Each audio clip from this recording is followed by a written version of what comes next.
Ngayon ang araw ng kaligtasan, si Jesus ang siyang daan, katotohanan, buhay na walang hanggan. Ang kasalanan, pagsisihan, huwag nang magalinlangan, paugasan at may kapatawaran.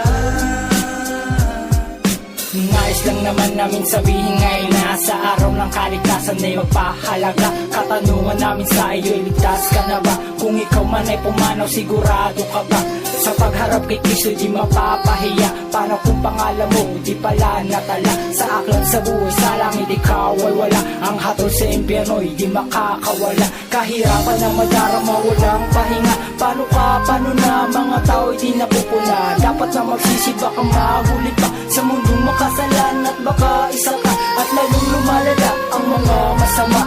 Imulat ang mga mata upang mapuna. Panawagan ng Ama, dapat mong sagawa. Huwag ka magbabaya, makakamit mo ang biyaya. Ang araw ng kaligtasan, si Jesus ang siyang daan, katotohanan, buhay na walang hanggan. Ang kasalanan, pagsisihan, huwag nang magalinlangan, paugasan at may kapatawaran.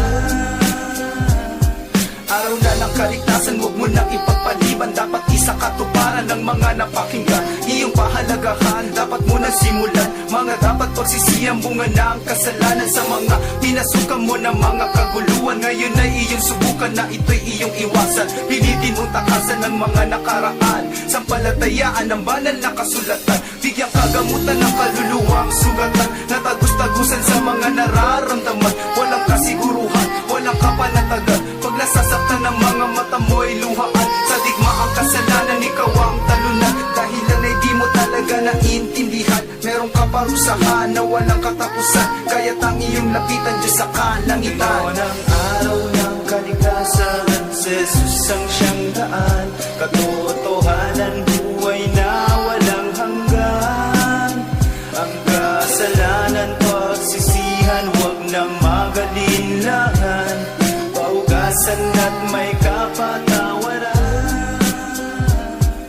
Kaya ang araw sana ay iyong matanaw, mas malinaw na aninaw, di na maliligaw. Sa awitin na ito ay atin ang isigaw. Ang ibig ko na sabihin, ako nga at ikaw. Pag gumagalaw ay para bang napapasayaw, sa tugtugin nagpupuri at napapahiyaw. Salita ng Diyos sa puso mo ngayon ay pumukaw, at ngayon nangingibabaw, kasiyahang umaapaw. Huwag ka lamang ayaw o kaya ay bumitaw, dapat may paninindigan sa iyong pananaw. Now you can hear about the day of salvation, giving your attention to the God of Creator. Jesus is the way, the truth, the life, and resurrection. If you are believing of the faith of direction, Father God, He gave a love to all of the nation. What is your decision to the holy invitation? Ang araw ng kaligtasan, si Jesus ang siyang daan, katotohanan, buhay na walang hanggan. Ang kasalanan, pagsisihan,